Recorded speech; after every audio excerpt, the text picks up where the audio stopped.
altruistic motivation. Dagla, Dangwar, JP, Dra, Nopar, Jpa, Ji, Tapa, Tangpang, Pa, Bardo, Jopar, Jopar, Jpa, Tam, K, So, Jpa. Manam Kadang Nampa Simshim, Ampe Dewa Dangden, Dugnal Dangdril Nortu Nala Na Mepa, Yangda Porzo Paching Chu Rinpoche To Barja. All mother sentient beings, especially those enemies who hate me, obstructors who harm me, and those who create obstacles in my path to liberation and omniscience, may they experience happiness and be separated from suffering. And swiftly I will establish them in the state of unsurpassed, perfect, complete, and precious Buddhahood. All mother sentient beings, especially those enemies who hate me, obstructors who harm me, and those who create obstacles on my path to liberation and omniscience, may they experience happiness, be separated from suffering, and swiftly I will establish them in the state of unsurpassed, perfect, and complete and precious Buddhahood. Action Bodhicitta. Dechi du sang magi kepa du unagi sum dewa lako. Mashi bardu lako. Du ring ne song te ni masang dasam ke bardu. Enagi sum dewa lako. Thus, until I achieve enlightenment, I perform virtuous deeds with body, speech, and mind. Until death, I perform virtuous deeds with body, speech, and mind. From now until this time tomorrow, I perform virtuous deeds with body, speech, and mind.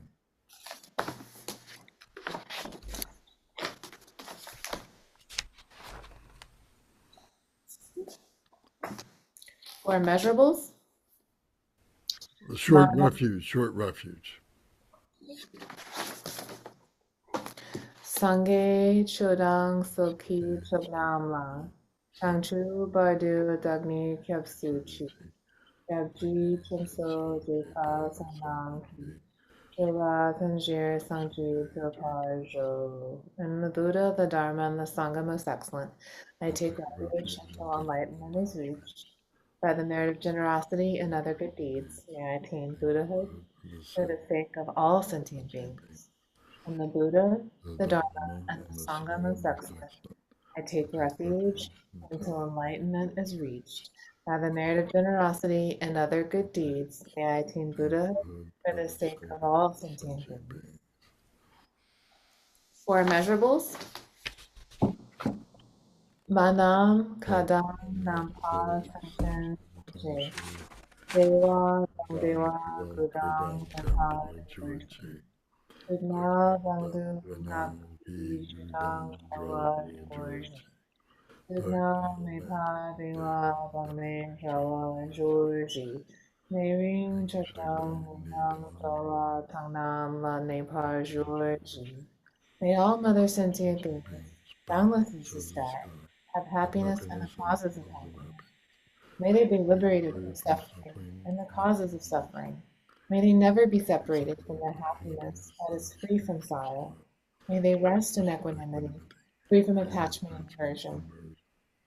May all mother sentient beings, boundless as the sky, have happiness and the causes of happiness. May they be liberated from suffering and the causes of suffering. May they never be separated from the happiness that is free from sorrow. May they rest in equanimity, free from attachment and aversion. Thank you. Very good. Thank you. All right. So thank everybody for coming tonight, and thank everybody on YouTube for joining us. And if anybody has any questions at any time, please just speak right up. I'll be glad to stop what we're doing and answer your questions, or you can wait until we finish a section. It's fine. And if you're watching on YouTube and you have questions and want to email us, that's great. Buddha Practice Study at gmail.com is how you can reach us. So tonight, we've been talking about the academics. We've been talking about the wisdom path to learn about Buddhism and so on, the Buddhism 101. the jewel ornament of liberation, the stages of the path, all these things. But at the same time, concurrently, we're also practicing. We're learning how to practice. So we spent a fair amount of time talking about the wisdom. Now we're going to concentrate a little bit more on practice. So we need to understand some of these prayers that we do and the recitation and the meaning behind them. So this is an introduction to tonight is going to be the 100-syllable purification mantra of Vajrasattva. So Vajrasattva is a Buddha. And the name Vajrasattva is three names, three syllables, or three names. So the first one is Vajra, which means indestructible wisdom. Indestructible wisdom. And then the second name is Sat, which means a being, a Sat, a being. These are in Sanskrit. These are Sanskrit words. And then Va, that comes after the Sat, is a holy being. So it makes it a holy being. So it's speaking of its primordial nature. So it's the indestructible holy being. The indestructible holy being. And as all these Buddhas, all these awakened ones, this is a meditational deity that is within us all. We talk about the indestructible diamond. So this is the Vajra, this is what the Vajra is made up of, is this indestructible diamond. And it's made up, and what this represents is the bodhicitta, loving kindness, compassion, joy, and equanimity.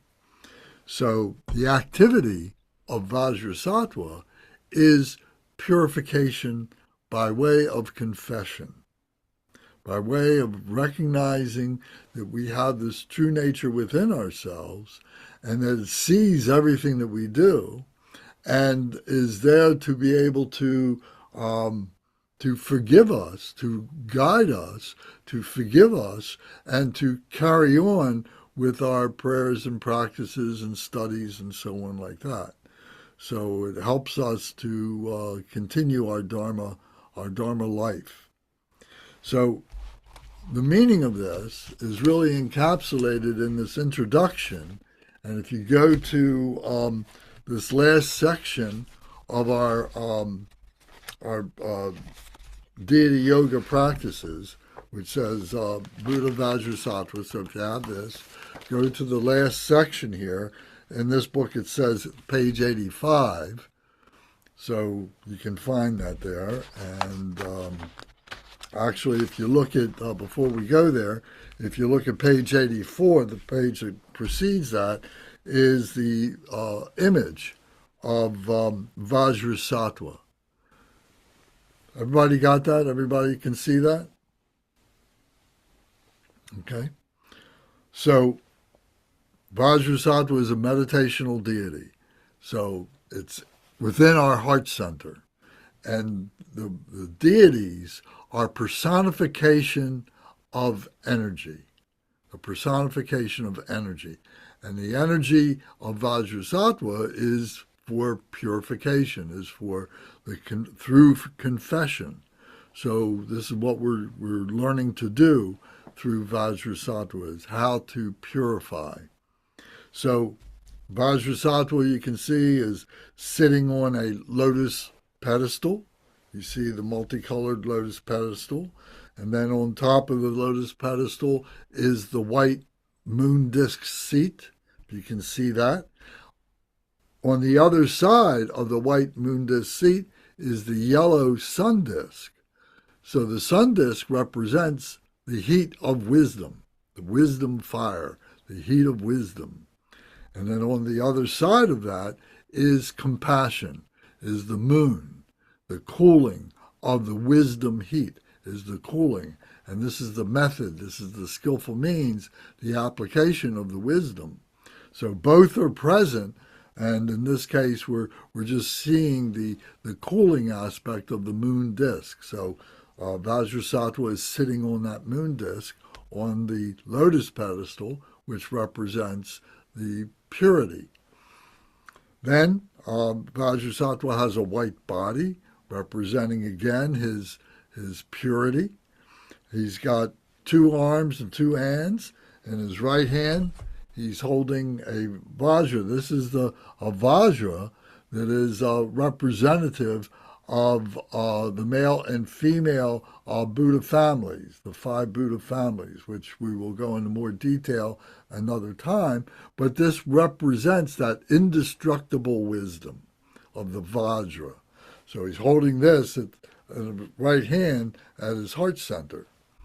In his left hand, he's holding the bell, which is turned upside down like this, and this is at the left hip. So in his left hand, he's holding the bell at his left hip. So this is indestructible wisdom. This is the wisdom applied, and this is the wisdom that comes to us from the mother. This represents the feminine, the mother. This represents the father. This is the wisdom that is generated, given birth to us by the mother, and this is the father who actualizes that wisdom in skillful means and method, and so on, through the purification. So he's holding that. So he's holding like this. So what you can do as we visualize this deity and we're reciting the prayer and so on like that, you can hold it in your right hand, visualize that you're holding the Vajra, and in your left hand, visualize that you're holding the bell, and so that you can visualize yourself as becoming Vajrasattva. Vajrasattva also has, on the crown of his head, he's wearing a crown. He's wearing a, what do you call it, a tiara. And this crown has 5 stones on it, 5 jewels. And the 5 jewels represent the 5 Buddha families, which again we'll talk about. We've mentioned them before when we were talking about the 5 wisdoms. So if you go back, you can take a look at that and refresh your memory. So anyway, so Vajrasattva, the crown of his head is the crown of these 5 Buddha families. So this is the short introduction to the image of Vajrasattva. And again, to help us to recall that energy that we visualize holding the Vajra at our heart and the bell at our left hip, like this. So these tools, these are the second most important tools that we have as being a practitioner. The first important tool is having our mala beads. And then the second would be the bell and the dorje. In Tibetan, this is called a dorje. In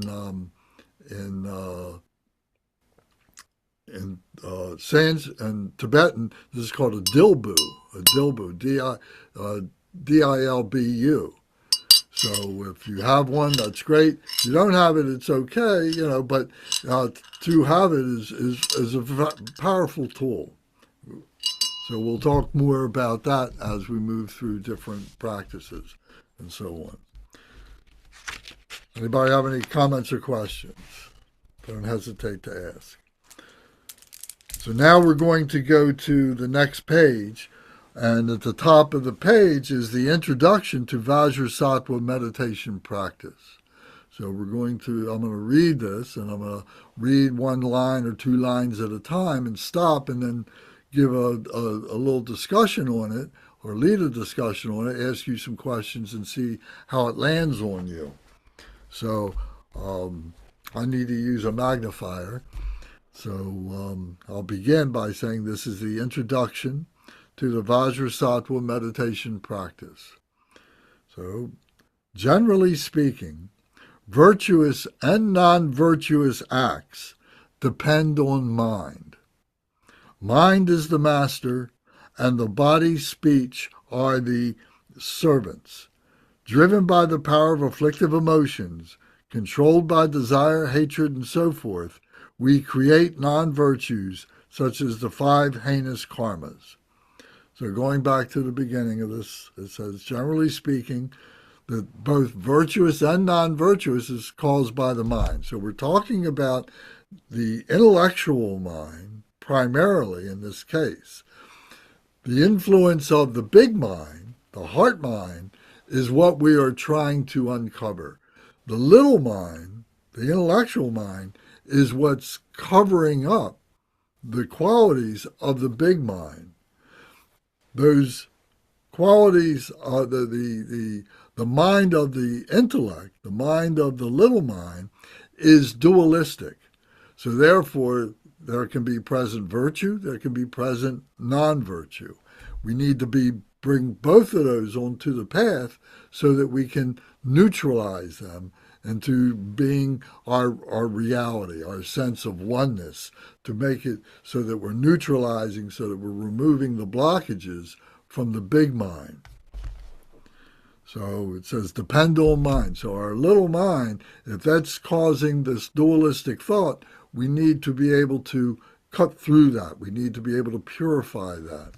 So this practice helps us to do that.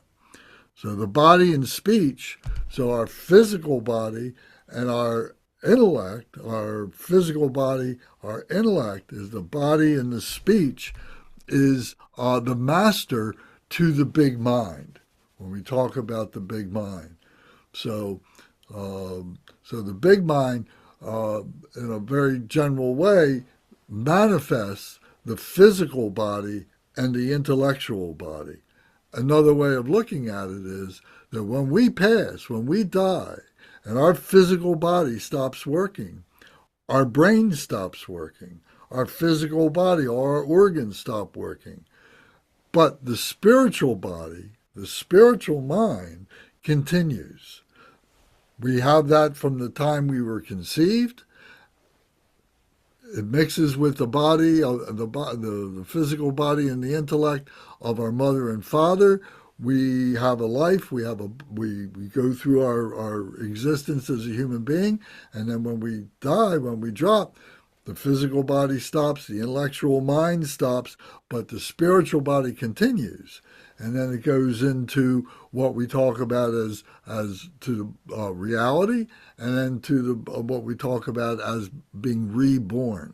So this is the Bardo Todal. This is the practice of the Bardo Todal. So that's for another time to talk about. But just remember, we have these three bodies: the physical body, the intellectual body, and the spiritual body, which is the big mind.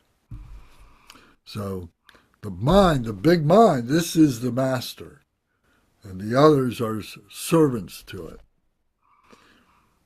So driven by the power of the afflictive emotions, controlled by desire, hatred, and so forth, we create non-virtues, such as the 5 heinous karmas, the 5 close karmas, the 10 non-virtues, and the breaking vows and samayas. So the afflictive emotions, you talk about that there's 84,000 afflictive emotions.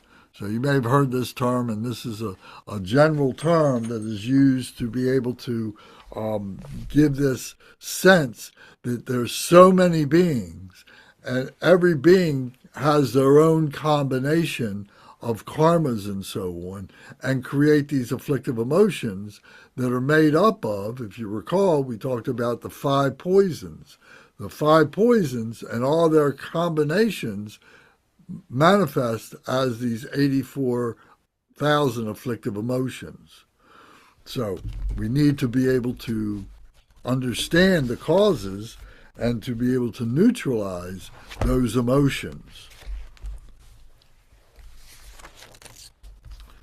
So, let's see. So, controlled by desire, hatred, and so forth. So the 5 poisons are the delusion, the hatred, the attachment, the jealousy, and the greed. So we create non-virtues such as the 5 heinous karmas and the 5 close karmas. So the 5 heinous karmas are the karmas that are described as killing the father, killing the mother, killing an arhat, harming a Buddha, and causing a schism in the Sangha. So killing a father obviously is physically, killing our father, killing our mother, physically doing that. Killing an arhat is a holy person. So in the sense of the Dharma, we're talking about a holy, practitioner, someone like that. Killing someone like that is a heinous crime. Immediately you go to a hell and remain in a hell for a very long time and so on. Harming a Buddha means harming the images of a Buddha, disturbing the Dharma centers, the monasteries, disturbing someone's home, something like that. So anything that represents the Buddha, because we're giving those images a value to them, and the value is that they hold this sacred Dharma and so on. It becomes a mnemonic for us to immediately identify with the Dharma teachings and so on. So to destroy that, to harm that in any way, is considered to be a heinous crime. The next one is causing a schism. So coming through and being part of a Sangha, being part of a community, but then trying to split the community, trying to do something to say, this teacher is a poor teacher, you need to follow this teacher, or you even need to follow me or somebody else, or maybe you need to leave the Sangha altogether. Maybe you need to go follow another tradition or something like that. So causing a schism in the Sangha is considered to be a heinous crime. So the next one is the 5 close karmas. So the close karmas now are not as serious as the heinous, but very serious on their own. And one is to not to destroy the temple, not to destroy a Buddhist speech, not to destroy the books, not to criticize bodhisattvas, not to criticize them. You can certainly talk about them, and you can question what it is that they are discussing with you and so on, but to out of hand just criticize them is considered to be a close karma, defilement of a close karma. Then swearing on a Buddha, swearing at a Buddha, and causing lying about the Dharma, something like that, that would be a close karma. And distorting, changing the truth to support wrong actions. So in other words, if we justify doing negative deeds by way of saying, the Dharma allows you to do anything because it includes the non-virtues and the virtues, and saying I can go do non-virtues, and that's okay because we're bringing that onto the path. But that's a delusion of a close karma. So we don't do those things. So the 5 close karmas, the 10 non-virtues, and breaking vows and samayas. So last week, I think we talked about the 10 non-virtues and the 10 virtues. So if we're following those 10 non-virtues with the exclusion of not doing the virtues of them, then those are negativities and cause us suffering and cause the emotions to increase. So the 10 non-virtues and breaking vows and samayas. So the vows are commitments that we make, promises that we make to ourselves, to the Sangha, whatever, that I am going to vow to do these things and so on. I'm going to vow to be a good person and so on like that. So if we make those vows, to not break those vows. The samayas are the stronger commitments to the practices. to the results of the practices, that we're actually engaging in a device, a practice that helps us to purify ourselves and so on. So we become that vow taker. We become this person who's making a commitment. We're transforming ourselves from an ordinary person to a holy practitioner. And so we regard that as a samaya, one who is taking a vow, a strict vow. So it says, we create these non-virtues such as the 5 heinous karmas, 5 close karmas, the 10 non-virtues, and breaking vows and samaya. And those goes on to say, it is non-virtuous if we do these things ourselves, if we ask others to do them for us, or if we rejoice when these deeds are done by someone else. So in other words, if we're actually doing this, is a negativity. If we're seeing somebody else doing them, it is a negativity. If we're asking somebody to do these things on our behalf, it's a negativity. It's a negativity for them to do it, but it's a negativity for us to have asked somebody to do something like that. So we are responsible for the bad karma of those deeds.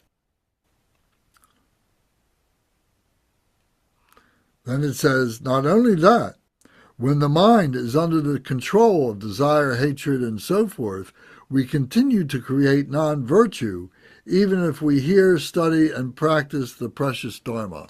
So we may be going to classes, we may be studying, we may be reading, we may even be doing practices and so on.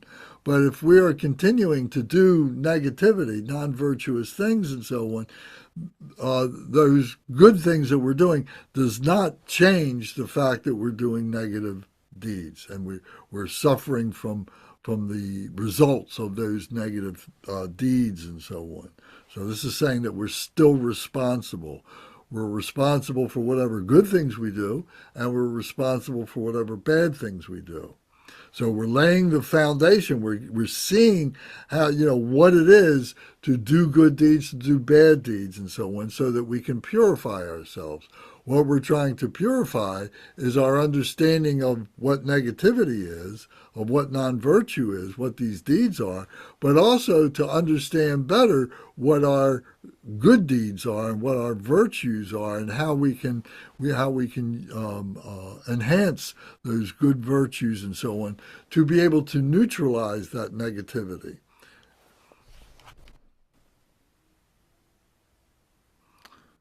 So even if we hear, study, and practice the precious Dharma, these non-virtues will bring suffering and undesirable conditions.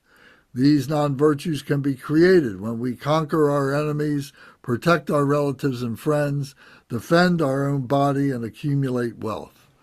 So we may think that we're justified in doing these non-virtues as a means to be able to protect ourselves, our families, our possessions, all these reasons that we may rationalize to say, oh, I can do these misdeeds because I need to save them or save my possessions and life and so on like that.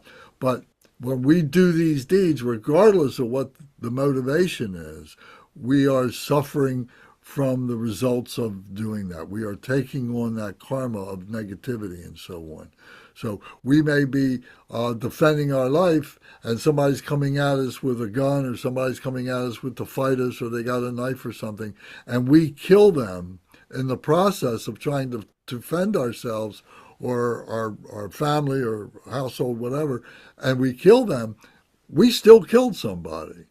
And we have that responsibility to take as a result of that. So coming to realize all of this, is very, very important. An example of this is if you do harm somebody in whatever method, and you know that it's morally wrong and everything, you spend a great deal of time looking over your shoulder, waiting for the police to come, waiting for somebody's brother to come, somebody to take revenge on you, somebody to take justice on you, to take you to jail and put you on trial and so on like that.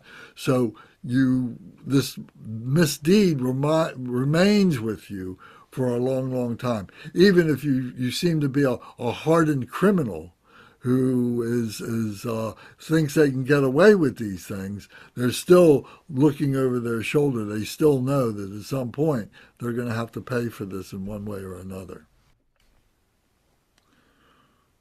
So this is the suffering and the undesirable conditions. We wind up putting ourselves in opportunities where we can continue to steal, when we can continue to lie, when we continue to do sexual misdeeds and so on like that. So there's other opportunities, there's more conditions in which we can continue our bad behavior. We got away with it once, we think. Well, I can get away with it again. Becomes the mindset. So it just festers and grows more opportunity, and we take advantage of the opportunity through the deeds that we do. So we leave these things behind when we face death. It says we leave these things behind when we face death, but the non-virtues will follow us like a shadow, life after life, and become a source of all suffering. So this is the karma, that we, the example that we might use is like there's a soul, but the soul has now been imprinted with the negative deeds that we've done and the results of those negative deeds, and this stays with us and comes back to influence us in many different ways and so on. Likewise, we can do good deeds, and that soul, if you will be imprinted with the good deeds and will help to support us, when we come into situations that may be non-virtuous opportunities, but we recall the good deeds that we did, so those good deeds can help us to overcome the potential of doing the bad deeds. So we have to be aware of this interplay between the virtue and the non-virtue on an ongoing base, to living a wholesome life rather than an unwholesome life. So this stays with us like a shadow, life after life, and becoming a source of suffering. So what we need to do is to learn how to purify the causes for these deeds, particularly the negative deeds that we want to do, but also our attachments to not only the bad deeds, but also to the good deeds, because we can develop a spiritual pride where we think that we are so good that it then becomes an attachment, and then we become a delusional, that we begin to think that we're better than we are, and that we begin to become greedy, that we want more of this spiritual power to be able to hold over other people and create some self-aggrandizement of oneself and so on, and this pridefulness begins to develop and so on. So doing good deeds is a good thing, but doing it for the wrong reasons can be very detrimental. And that's what we need to recognize. So we need to be able to neutralize our attachment to both the good deeds and the negative deeds. So, and the causes for that attachment, for the actualization of doing those things. Is this making some sense? Anybody have any comments or questions? Okay, it may sound, oh, this is common sense, but like everything else that we've learned, there's many things that we take for granted, and we become susceptible to activities, to bad behavior, to confusion, to arrogance, etc., of doing good things that pull us down, that pull us out of our natural peace of mind. We start thinking, oh, I'm such a good person, and that disturbs you from your peace of mind. So we want to have peace of mind. bliss, happiness, serenity. Vance, I had a question about one thing. May I ask now, or would you like me to wait? No, please go. So when you referenced causing conflict within the Sangha, because I just think about any sort of religious or spiritual centers, I feel like there's never any true immunity. Even within a Buddhist or spiritual center, there's always something. Um, it's more like your intention, right? Like I'm going to cause this problem. Like it's the mindset of it's not that, oh, I've said something and oh, that's caused some kind of, I don't know, inadvertent gossip, right? Like I mentioned something and it was not my intention to create this stress for other members. So would you say that's more of the pronounced part of that aspect of creating, I guess, problems within a, Absolutely. And we okay, talked about that. We talked about that last week. right? And we talked about, the intentions. Let me see. I'm just looking so I can refresh my memory. Um, Well, I think about like in the Islamic community, like mosque, where people are like, oh, her hair is showing, or she's got too tight of this, and I'm like, yeah, it doesn't matter where you go, like people are constantly doing something, even in places of worship, regardless of which faith or spiritual system it is. So, yeah. So there has to be intention. There has to be an object for the intention. There has to okay, be the deed that you actually do, and there needs to be that you enjoy the result of it, and that right. you're satisfied that it's been done. So those are the five qualities of a karma. To manifest and to have a result there. If any one of those are missing or something, because you don't feel that way, if you don't have that real intention to do harm, well, that mitigates the deed if you still do the deed.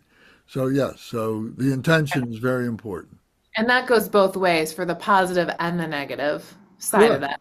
If you're Okay. doing it, if you're doing the intention to teach, for instance, and you're doing it for your own self benefit, that there's a negative aspect to that. Correct. Okay. Thank you. Certainly. Okay, so now we get to this next paragraph. It says, therefore, it is very wise to purify all the non virtues we create before the results arise. So if there's a cause, the cause wants us to do an action, which is the karma, and then the action then precipitates a result. If we are able to diffuse the cause at the very beginning, then the karma doesn't manifest, and there's no result as a consequence. So we need to be able to purify those non-virtues at the cause state. If we use the four powers, this purification can be very effective. The four powers are remorse, antidote, resolve, and reliance. So these four powers, this is one of the things that we need to be able to memorize, to write this down, to come back to and reflect over and over again. So we have to look at it in the case of that we have done something. Let's say we've done something. So initially we say, oh, I did this thing, but now I realize I made a mistake. I have remorse for this. I wish I didn't do this. I see the harm that it brought to somebody else or a group of people or to a building or something like that. And I caused harm to myself as a result. And I say, I have remorse for this. So this remorse is the first part of realizing a power to be able to purify oneself, to be able to purify this activity. The second one is an antidote, that there is an antidote to doing this harmful deed. The antidote may be, some kind of a penance that we might do. Maybe it's some kind of a practice that we do. Maybe it's going and talking to the people that we did wrong to, admitting that we did something wrong and making amends for it, either repaying, maybe it was money, returning the things that you took, whatever it is. If we killed somebody, we can't restore that life. But we can change our life to not do something like that, and to help other people to recognize that they shouldn't kill, and that they can do things to be able to help themselves to not enter into a life of killing other people and so on. So there's an antidote. The next one is, and that's sometimes called the remedy. So it's the remorse, the remedy, or the antidote. And then there's the resolve. The resolve not to do this again. To say, I realize I made a mistake. I've used the remedy to help me make amends for this, the antidote to this, to see if I can stop doing this and so on. And I resolve to continue to not do these negative things, to not do these negative these activities and so on. I make a promise to myself, I make a promise to others not to do this. So I resolve not to do this. Then the fourth one is the reliance. The reliance not to do it again by way of using the Dharma, by way of using practice, by way of relying on our faith, relying on the system that we have to keep our wheels on the track, so that we don't fall off the track and deviate and take detours and start leading a negative life again. We rely on the structure of the Dharma, of virtue, to keep our wheels on the track, to keep us on the Dharmic path and so on like that. So these four powers, the four R's, the remorse, the remedy, the resolve, and the reliance are very important, are the four powers of purification when we do negative things. If we're employing them and we're using them, it gives us the ability to be able to recognize the intentions, the wrong intentions, the wrong views at the causal state, so that we're stopping at the cause level, so that we don't precipitate into the action. We don't cause the action, which of course doesn't have the result. So we need to be conscious of this now. Otherwise, all we're thinking about, once I do the crime, now I got to pay the price. If I can stop doing the crime from the very beginning because of these four powers, that's a virtuous way to be. That's a noble way to be. That's having moral ethics and living by the moral ethics. So this is what we want to do. And Vajrasattva, within ourselves, if we're calling upon that meditational deity within ourselves to help us to become the embodiment of that, is what we're trying to do. This is what we try and do with all the deity yoga practices, to become the embodiment of that particular deity who is the personification of that energy, of that spiritual energy, whatever it is. In this case, it's purification. So we do this through confession, is the vehicle that we do this. We admit to ourselves, I made a mistake. I admit to myself, I'm thinking of doing this. I go to the people that have been harmed, and I speak to them, and I let them know what a mistake I've made, or maybe what I've been thinking about or something. I have a discussion with them. So we are being proactive about how we do this as a confession, at the very least, to ourselves, to that deity within ourselves, that personification of the energy of purification within ourselves, so that we don't do this.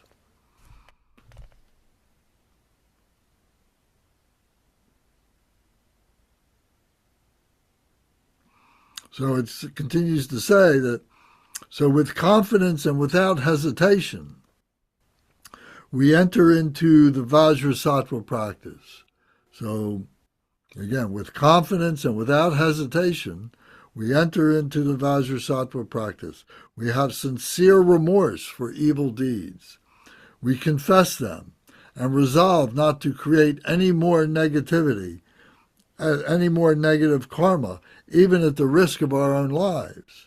Then take refuge, cultivate the mind of enlightenment, recite the mantra, and meditate on emptiness as the antidote and reliance.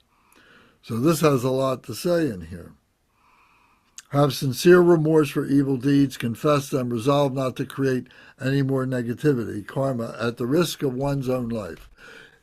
The example of protecting our lives from someone who's coming at us who obviously has an intention to do us great harm, to kill us, maybe they got a knife, maybe they got a gun, etc. And to think that my life is more important than their life that's what the problem is. That's the big infraction. Robbing them of their life is one thing, but thinking that your life is more important than theirs is great arrogance, is great greed, is great conceit, and so on like that. And that's what needs to stop. That's what we need to do. We need to control the ego. The ego wants to survive, but it's the ego that leads us down these dark passageways of deceit and emotions and so on. So we have to be prepared to be able to say that I will help someone to continue their life even at the risk of my life. Now I know that's a big ask. Who's gonna, in what situation would you do that? So you have to take responsibility for what you are going to do. Is it fight or flight? Can we save ourselves by getting out of harm's way by just running away or something? And maybe that's the thing to do. If our ego says, oh no, I got to take this guy's life because I don't want him doing harm to me, something like that, that's placing your life as more important than his life. So we need to be aware of that. We need to be responsible for that. That's a controversial thing. Does anybody have any thoughts about that? An example you'd like to bring up? I don't have a specific example, but I was just thinking that the other part of that is to allow someone to kill you is also a bad result for them as well, because as you said, it's bad to kill someone. So, allowing someone to kill us is bad for them and us. It's bad for us in this life just because we pass on, but it's bad for that person to take a life. So finding some way to resolve the issue without anyone dying would be the best. Yeah, that's a good point. And developing a way, maybe the extreme of somebody trying to kill us, but let's say somebody's going to rob us, somebody, stops us on the street and wants to rob us or something. Can we have some way of kind of stopping them in their tracks and being able to discuss with them what they're intending to do and kind of bring them down, lower the temperature, the rage or the heat of the moment, or whatever's going on in that perpetrator's mind, or what might be going on in your mind, if you're the perpetrator, and so on, to be able to talk yourself down, talk that other person down. That's very difficult to do. So from the very beginning, we have to have an open heart and say, this person is doing a terrible thing or wants to do a terrible thing, and I have to have, a high degree of forgiveness from my heart to their heart. Okay, you're going to take my money. Here, don't fight. Here's the money, whatever it is, go, and but at the same time, if you can talk them down from it, is a good thing to do. And I know it's a difficult thing to conceive of that, to be able to do that.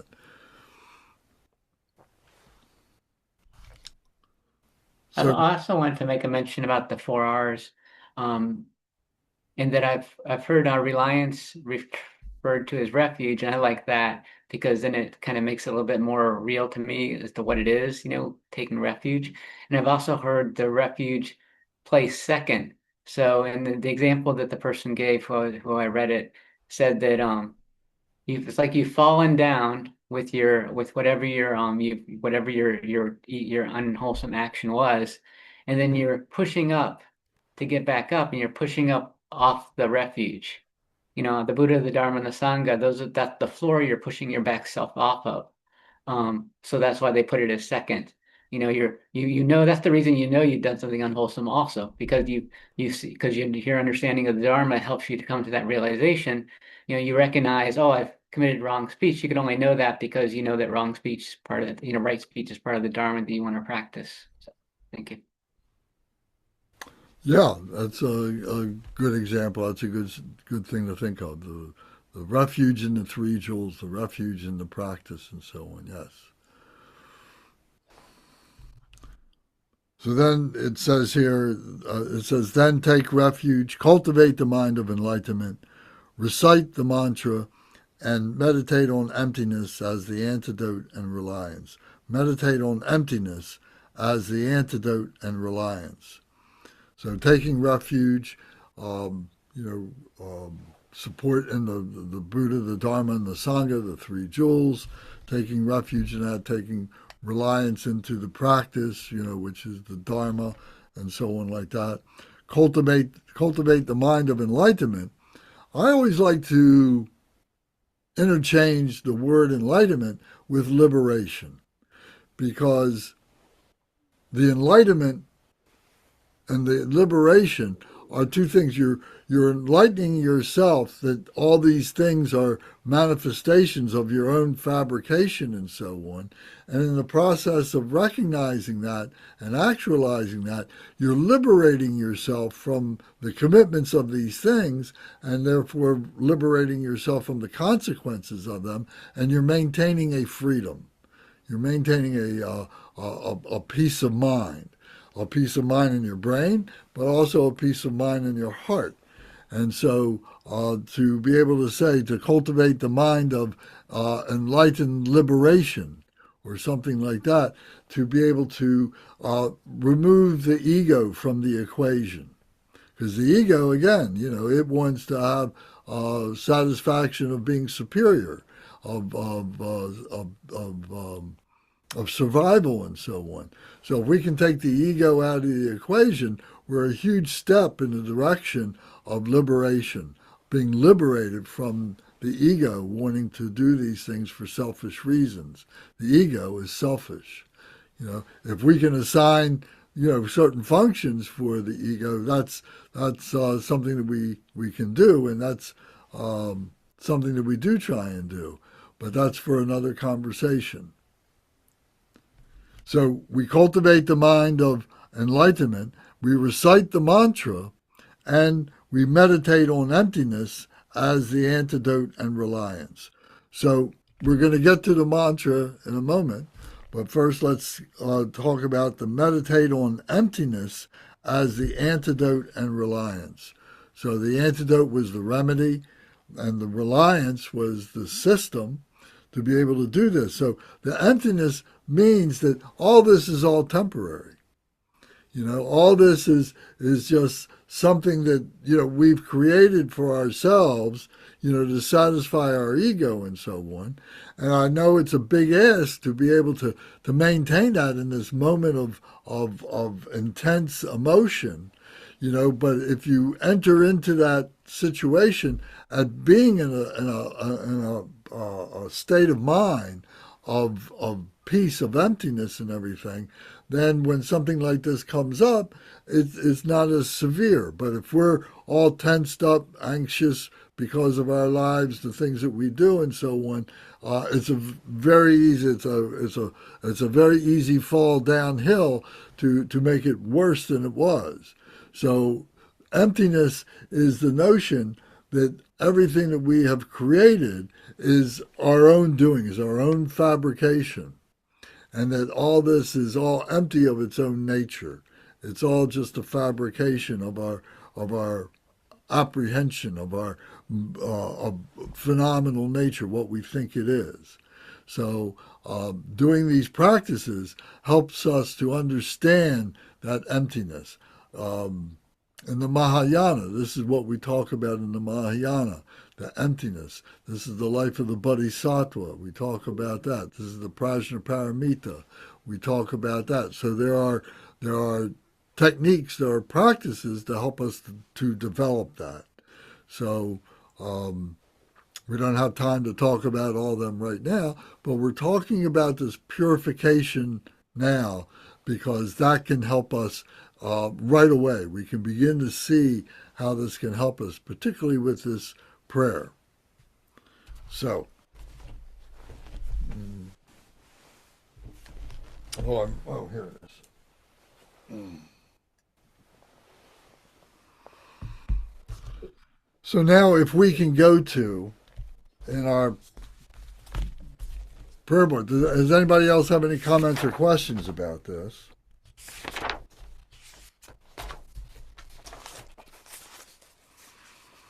Okay, so now this prayer, if we go to page 88, and here is the, it's really the mantra, it's not the prayer, it's a mantra. And I'll just note a technical thing, that the mantras are done in Sanskrit. The prayers are going to be done in whatever language. But it might be Sanskrit, but it might be English, it might be Tibetan, it could be Spanish, it could be any language. But the mantras are the recitation of the deity itself. This particular deity is Vajrasattva. So this is Vajrasattva saying, here I am, this is what I represent, this is what I do, and this is the result of doing this. He's saying, here I am. This is the song, if you will. This is the voice. This is the activity of the deity. So this is the mantra. And the mantra becomes a mind protection. It helps us to be able to recognize that energy, that personification of energy within ourselves, and to be able to stabilize that. So we do this over and over again. So, doing these practices over, reciting these mantras over and over again, help to stabilize that. So I just want to point that out, that the mantras are the vocalization of that particular deity as to what they stand for, what they symbolize, what they're doing, why they're doing it, and how they're doing it. So this one here, so in the Sanskrit, I'm just going to read it one time, and then we'll talk about it in the English. But it's Om Vajrasattva Samaya Manupalaya Vajrasattva Tenopa Drista Dredo Mebawa Suto Kayo Mebawa Supo Kayo Mebawa Anuraktu Mebawa Sara Siddhi Me Prayatsa Sara Karma Sutsume Sitsan Shriya Kuru Hung Ha Ha Ha Ha Ha Ho Bhagawan Sara Tada Gata Bajra Mame Mansa Bajri Bawa Mahasamaya Satwaha. So, Om. Om is the body, speech, and mind of the deity. In this case, the deity is Vajrasattva. So the next word here is Vajrasattva, the holy enlightened being, the holy indestructible being. That this being, this Buddha, this awareness, this meditational deity, this purification is indestructible, is within us. This vibration is within us. And the samaya, I am the vow taker. I am taking a vow to be Vajrasattva. So the enlightened body, speech of mind of my object of purification, Vajrasattva, the indestructible holy being. This is who I am vowing to become. The next line, it says, help to protect my vow to purify myself. So we're calling on Vajrasattva within ourselves to help us And the intention is to purify ourselves, to do that. May you remain firm with me, because I'm going to challenge you. I am going to show you the negativities that I have within myself. I'm going to show you my ego.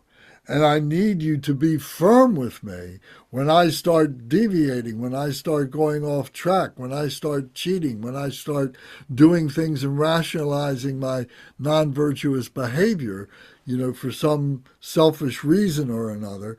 I need you, Vajrasattva, to be firm with me, because I'm going to test you. Grant me the complete satisfaction. I want to do this, and I want to do this completely. I want to go to the end of this. I want this to be the transformation of my entire life, to complete satisfaction of becoming the indestructible holy being. This is my goal. This is who I want to be. Not to exclude all the other Buddhas, but in this case, we're focusing on this purification aspect of doing negative things and so on. So we're confessing this. So this is a confession to myself. I might do these things, and I want to do good things. So we're confessing both, what our motivation to do bad is and what our motivation to do good is. Grant me the complete satisfaction. Grow with me. Grow with me, because as I grow, as I mature, different situations are going to rise up, and I'm going to find clever ways to get my way.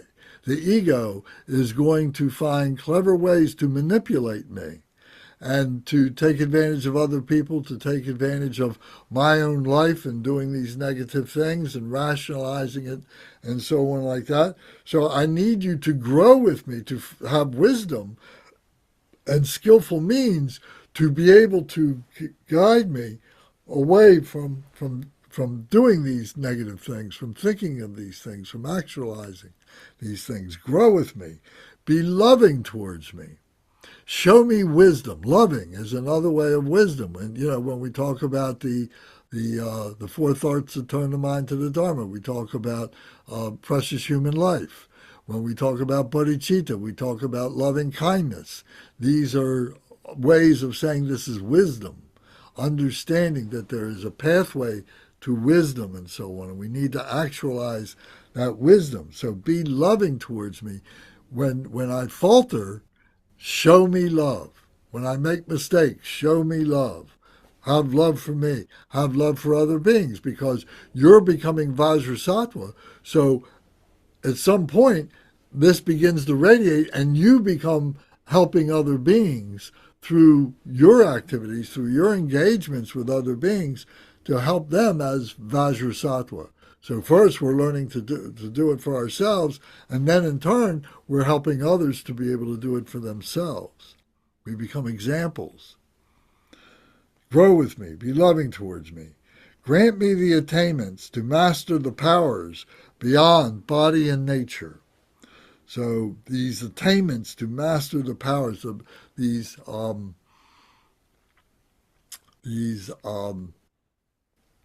abilities to be able to, these cities, S-I-D-D-H-I-S, cities. Cities are these holy accomplishments, these transformations that we're able to make, which are making us more and more virtuous, more and more holy, and so on.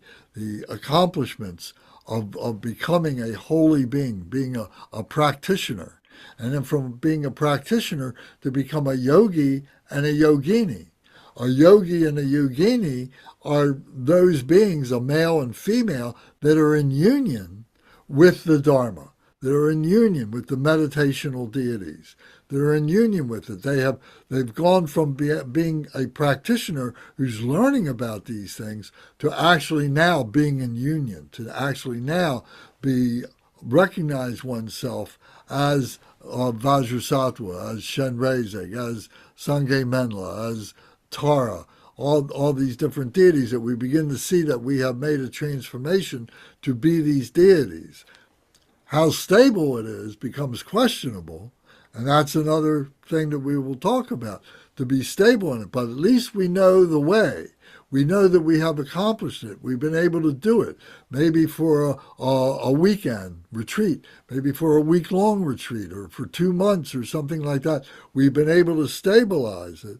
But due to the circumstances that we're not pure enough, we've been pulled back into our ordinary way of thinking and behaving. So, but we continue to do the practices over and over again to refine, to purify those things that pull us away from the complete satisfaction, from the complete cities of doing this. So grant me the attainments to master the powers beyond body and natures, beyond our physical body, beyond our independent nature, our nature of being a phenomenal being, of being a physical being, of an intellectual being, to take us to powers that go beyond that. What goes beyond that is the liberation, is the enlightened mind, is the big mind, and being able to be on the path, be a bodhisattva, a holy enlightened being who is on the path to becoming an awakened one, a Buddha. So grant me those attainments to master the powers beyond body and nature. So those are the stages of meditation. Those are the steps of becoming a practitioner, of becoming a yogi, a yogini, of becoming a bodhisattva, to become a Buddha. So show me these ways. Help me to do that. Grant me the attainments. The next line says, show me all the deeds of body, speech, and mind. All the things that we can do with our physical body, our intellectual mind, and our heart mind to be able to become the embodiment of this pure deity, of Vajrasattva, to be able to be the purification, to be the transcendent nature of this, the indestructible transcendent nature of this. Show me all those deeds that I can do. And it's not like they're going to produce a list and hand you a list. It's that you begin to encounter this in everyday life, with your family, with your friends, and work, and things that you watch on television or magazines or movies that you watch, or any of these encounters that you may have and so on. Show me the deeds, show me the things, the ways in which I can engage this for the benefit of others. So we're always looking at that as a holy enlightened being, as a yogi, yogini. We're looking at ways in which we can engage. Show me the deeds, show me the opportunities that I have to do these things. Make my mind heart good, virtuous and auspicious. So this mind heart, we've got this mind heart, and the mind heart is blocked up with our defilements, with the confusions, with the emotions, and so on. So the heart itself, the heart mind itself, is already pure, but it's blocked up. We want it to radiate. We want that goodness. We want that wisdom. We want that bodhicitta to come out. So in order to do that, we need to be able to remove those blockages, those obstacles, and so on. We need to purify all those things that we're confessing to ourselves. So we're making our mind heart good, virtuous, and auspicious. Auspicious for the benefit of the enlightenment of other beings. Auspicious means to make holy, to give opportunity, and so on. So, and virtuous means to be good. So we're letting that come out. You know, like Kunga said a few minutes ago about, stopping someone from doing us harm because it's good for them. So we're recognizing the virtue of our doing this for the benefit of others so that they don't do negative deeds and so on. So whenever those opportunities arise, we are doing something to engage with that. It may be only that we can do from our heart to send them a heart blessing, from your heart to their heart. Why? Because we may not have the skill, we may not have the ability to be able to engage with them, to talk with them. We may not have the wherewithal, the courage to be able to do it at this point. We may not have the words. We may not have the experience to be able to do that. But we can still send that heart message. So we need to be able to know how to open up our heart and to send out those blessings from our heart to theirs. We learn that from the Vajra masters. We learn that from our teachers. We learn that when we go and we receive empowerments and we go and receive teachings from these masters and so on, they are giving us the words, they're giving us the intellectual, information about what all these instructions are and how to do all these things. We're hearing that and everything. But at the same time, his heart or her heart is open and is sending heart vibrations from their heart to your heart. And you receive them. And you sit there in an empowerment or in a teaching and say, all this stuff just went in one ear and out the other. It was just so much. But I still feel different. I feel lighter. I feel incredibly open. I feel love, compassion, joy, and equanimity that I didn't feel, that was coming to you not just from the words, but from the heart of the Master. So make my mind, heart good, virtuous, and auspicious. Revel in the joy, revel in the bliss of the four joys. So the four joys can be explained many different ways, but the most fundamental is the four joys of loving kindness, compassion, joy, and equanimity, bodhicitta. So to revel in the bliss of that, to feel that, to recognize that, to feel the transformation of that, of employing that, accumulating the merit of that, and being able to radiate that for the benefit of others, to let that flow right through you. It comes in from the left, it circles your heart to the right, goes out through the right to benefit all beings. So we visualize that movement of energy like that, coming in through the left. It's closest to the heart, comes in, goes around the heart, and goes back out to all beings. So when we recite mantra, we're doing it with we're using the beads to keep track, but the blessings are coming in through the left, come in, circle the heart, go out the right to help other beings. Revel in the bliss of the four joys. Do not abandon me. So this is a message to our ordinary selves. Don't leave me behind. I've got this ability to become this deity, to be Vajrasattva. Don't abandon me. Keep me in this practice. Keep me in this sangha. Keep me going with this. Don't leave me. Don't abandon me. Invoke the power of Vajrasattva and the other deities to help keep your wheels on the track. Grant me the realizations of the indestructible nature. So this Vajrasattva is the indestructible being, the indestructible holy being. Grant me the realizations of that. What I'm giving you right now is just a very simple, outline of the different qualities and the different activities of the Vajrasattva and so on. But there's so many other things that you will encounter as Vajrasattva. Grant me the realizations that you will encounter. See yourself as a holy being. Transform yourself from an ordinary being to a sacred, holy being. Make me one with you, that I become in union with Vajrasattva. I become in union with all the enlightened beings, all the enlightened ones.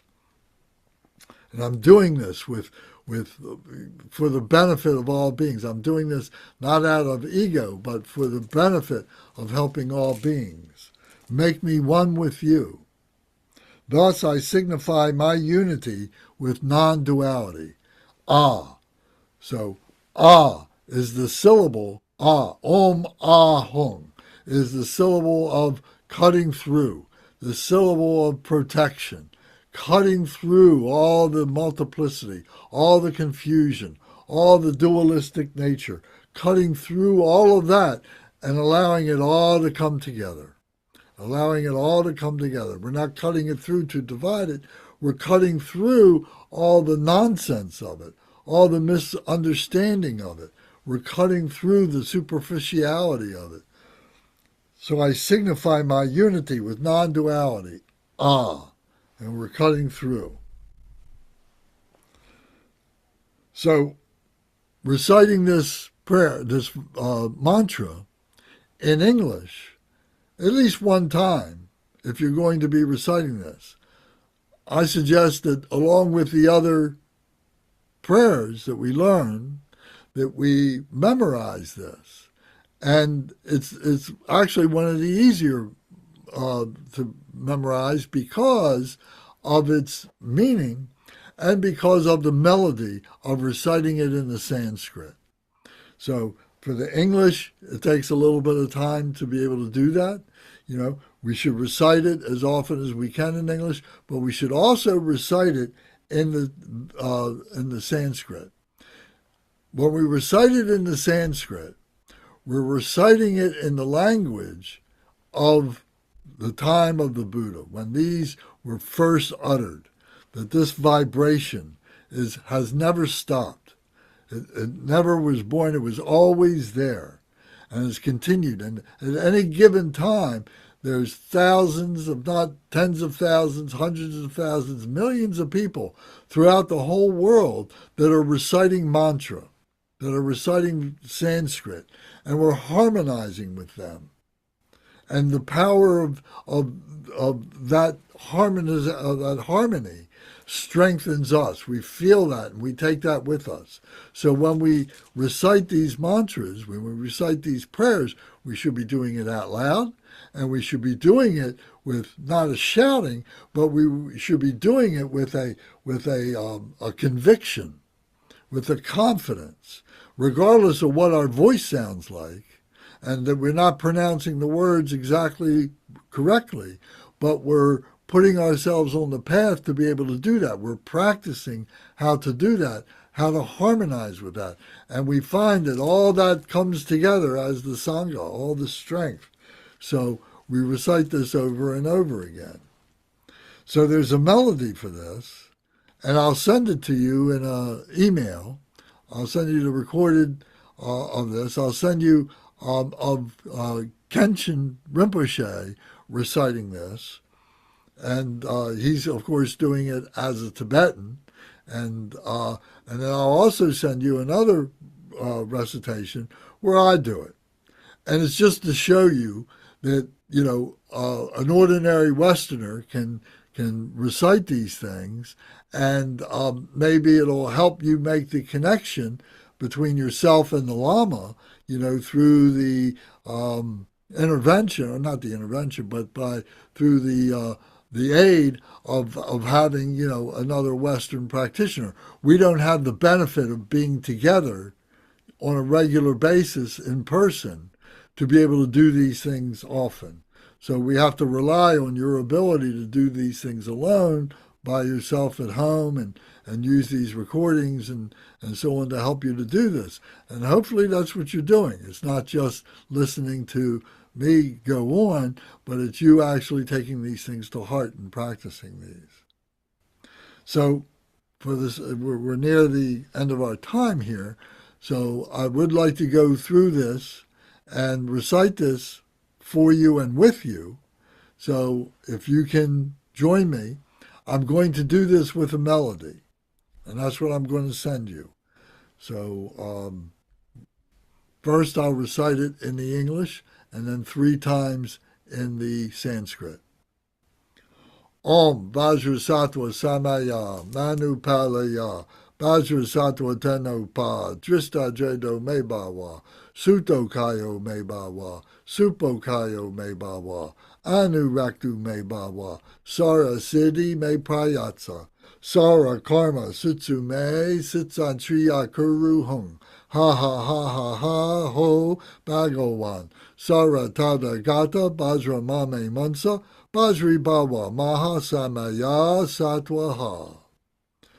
Om Vajrasattva Samaya Manupalaya Vajrasattva Tenopa Drista Dredo Me Bhava Suto Kayo Me Bhava Supo Kayo Me Bhava Anuraktu Me Bhava Sara Siddhi Me Prayatsa Sara Karma Sutsa Me Sitsan Triya Kuru Hung Ha Ha Ha Ha Ha Ho Bhagawan Sara Tada Gata Bajra Mame Munsa Bajri Bhava Maha Samaya Satwaha Om Vajrasattva Samaya Manupalaya Vajrasattva Tenopa Drista Dredo Me Bhava Suto Kayo Me Bhava Supo Kayo Me Bhava Anuraktu Me Bhava Sara Siddhi Me Prayatsa Sara Karma Sutsa Me Sitsan Triya Kuru Hung Ha Ha Ha Ha Ho Bhagawan Sara Tada Gata Bajra Mame Munsa Bajri Bhava Maha Samaya Satwaha Om Vajrasattva Samaya Manupalaya Vajrasattva Tenopa Drista Dredo Me Bhava Suto Kayo Me Bhava Supo Kayo Me Bhava Anuraktu Me Bhava Sara Siddhi Me Prayatsa Sara Karma Sutsa Me Sitsan Triya Kuru Hung Ha Ha Ha Ha Ha Ho Bhagawan Sara Tada Gata Bajra Mame Munsa Bajri Bhava Maha Samaya Satwaha. So just to help you to practice this, to memorize this, number one, you can count the syllables. There are 100 syllables here. And as an exercise of, seeing how this lays out in a practical way, you can count the syllables. You can mark the syllables. Another thing is to write this out yourself. If you write this out many, many times on a clean sheet of paper over and over and over again, it's going to help you to memorize it. And then as you're writing it, that you're reciting, Om Vajrasattva Samaya, helps to support that. Same thing with the English. To write it out in the English helps you to memorize this. The same with the other prayers, the opening prayers, the same thing. And it was...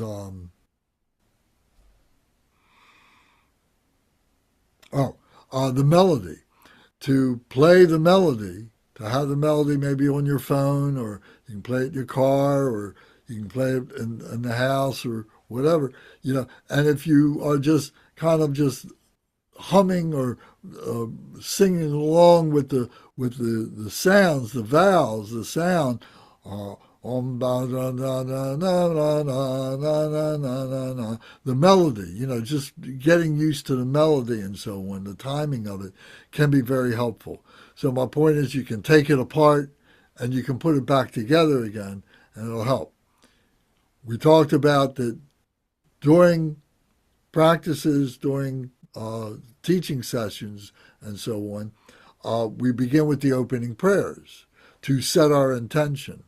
Then the second part of the practice or the teaching is that when we take breaks and we're going around, we're milling around, we're going out for lunch or something like that, it's very common it's the good thing to do is to be reciting this prayer as you leave the shrine room.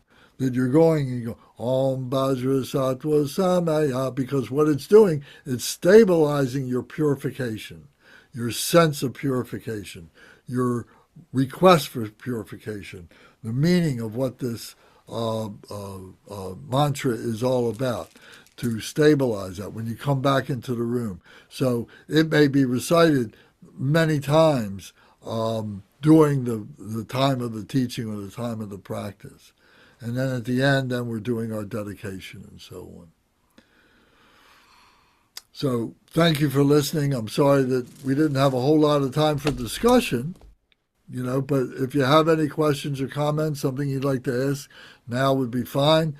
If you have to leave, I understand. If somebody wants to stay behind and we can talk for a little bit off camera, we can do that too. So I hope this was helpful, and I'm glad I was able to share it with you. Lance, thank you so much. I really, because I'm doing the Vajrasattva section right now for the 3-year, but you're breaking down some of the samayas and how you break them was actually really helpful. Like you took it to another level for me for understanding the power of the mantra, but also how you're inadvertently constantly breaking things through the 3 vehicles. So thank you. And the 4 powers. Right, exactly. We'd gone over that, but hearing you talk about it, and thank you, Kunga, for the words you said. I think you said refuge versus what was the other? Not you said the synonym. Reliance. Reliance. Yeah. That was helpful when we were going over the 4 R's. Like that one made more sense, like as more of an action, like something. Thank you for that. Okay, well, thank you. All right, Zara, so we need to do our dedication. So, Zara, will you, if you want to do the short one on page 35 is fine. If you want to do a longer one, is fine too, whatever you care to do. Okay.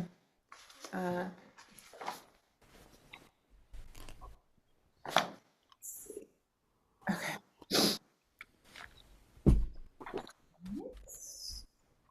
We did a karma prayer on page 35. Dakdang korda tamche ki dusam dusag padang yopa gewa sawadi dadang sinchin tamche nordu la na mepa yangdag porzo paching chub rinpoche to bargorji. By the virtues collected in the 3 times, by myself and all beings in samsara and nirvana, and by the innate root of virtue, may I and all sentient beings quickly attain unsurpassed, perfect, complete, and precious enlightenment. Sheja kunze kunkin chokeji tenjril nela wantob Drikungpa Rinchen page tempa seta bar Shedru Pilsam Gompe Zengurji. May the teachings of the great Drikungpa Ratnashri, who is omniscient Lord of the Dharma, master of interdependence, continue increase through study, practice, contemplation, and meditation to land of samsara. Do the lineage prayer as well. Okay. Yeah. By Lord Jigten Sumgon, page 36. Glorious, holy, venerable, precious, kind root lineage lamas, divine assembly of yadams and assembly of Buddhas, bodhisattvas, yogins, yoginis, and dakinis dwelling in the 10 directions, please hear my prayer. May the virtues collected in the 3 times by myself and all sentient beings in samsara and nirvana and the innate root of virtue not result in the 8 worldly concerns, the 4 causes of samsara, or rebirth as a Shravaka or Praktya Buddha.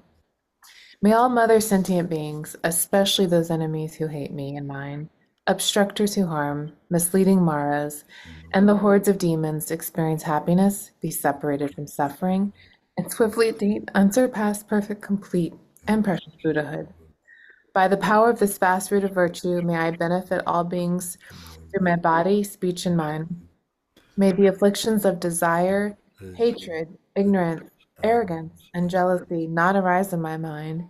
May attachments to fame, reputation, wealth, honor, and concern for this life not arise for even a moment.